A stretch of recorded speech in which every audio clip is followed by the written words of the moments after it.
Introduction to Food Sensory Methods and Applications.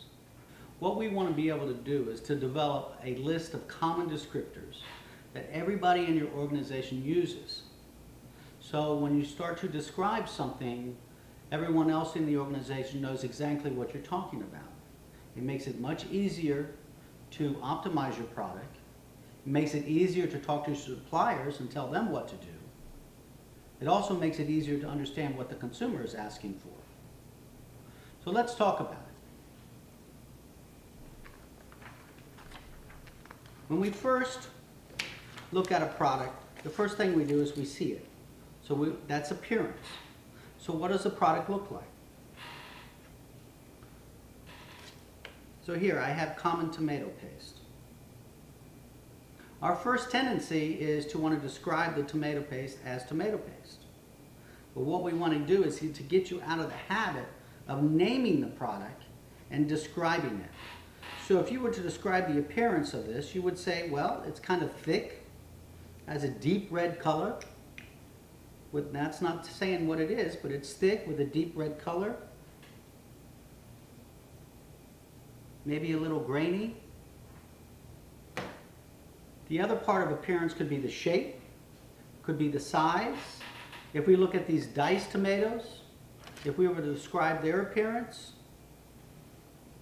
we might be describing the size of the dice, large dice, small dice. If the tomatoes were mashed, maybe we would say mashed. But we're all describing the appearance without talking about the tomato. The second piece, when we're talking about evaluating products using sensory language, is aroma. Okay, so what is the aroma of this tomato paste? When you start thinking about aroma, it's kind of earthy. What does tomato paste really smell like? There's probably something we haven't really tried to think about before. Here's some common descriptors that we use in describing aroma. Aromatic, fruity, earthy, fishy, greasy, nutty, burnt, roasted. When we think about tomato paste, doesn't it have a little bit of a roasted flavor? They take the tomatoes and they cook them down. It gives a little bit of a roasted, not flavor, but roasted aroma. So maybe we say this has a fruity, earthy, roasted, or burnt aroma. The next that we want to describe, we've talked about appearance, we've talked about aroma. We want to go to taste. Now, people confuse taste and flavor all the time. But when we're talking about taste, we're talking about sweet, sour, salty, bitter. Those are the five tastes, the four tastes. Sweet, sour, salty, bitter. Those are the four tastes. I don't want to taste the tomato paste, but let's take something over here. I have some simple salad dressing. If we were going to describe the appearance, it would be translucent, maybe slightly watery. It has the little spices in there, so maybe we would say with small diced particulates. The aroma, vinegary is an aroma. Can we say that? Yeah, we can say that. The key is that we all develop the same language. Now we taste it. What am I tasting? Well, the first inclination would be to say salad dressing, Italian salad dressing. No, that's not what we want to say. I taste vinegary, acidic. I taste garlicky, salty. So basically I've got salty, I've got very sour, garlicky. What is garlic and pepper? It's slightly bitter, right? So sour, salty, slightly bitter.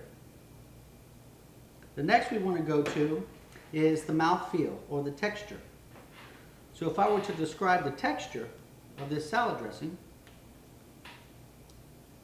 watery, right? There's a very low-fat salad dressing, so it doesn't have a lot of oil in it. If I were to describe the texture of this salad dressing, this is a Caesar dressing, I put that on. The texture is very different, right? Because it's a creamy dressing.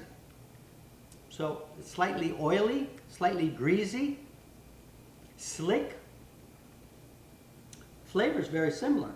Salty, sour, slightly bitter as the other dressing, except the mouthfeel is very different. The texture is very different. If I were to here, this is a mushroom powder. If I were to describe the appearance of this, well, color is an appearance. So I could say brown, powdery. The aroma, oh, it's very earthy, musty. If I were to taste it, sometimes you'll find that a descriptor is used to describe taste and aroma as well.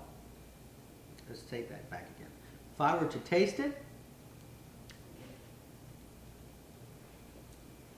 slightly bitter. So you might even say moldy. You know, this is a strong mushroom flavor here. The mouthfeel, chalky. What we want to do is we want to describe all of our food products in this way. We want to talk with appearance, aroma, texture or mouthfeel, and taste. The taste being the sweet, sour, salty, bitter. And as an organization, what we do is we train you to develop your own language. And we train you that everyone understands that when somebody says salty, sour, earthy, everyone else understands it completely and they're in a complete agreement. And that way we can optimize our products faster. So our sensory class will take an in-depth exploration with your team to teach you how to develop a common language around the sensory descriptors.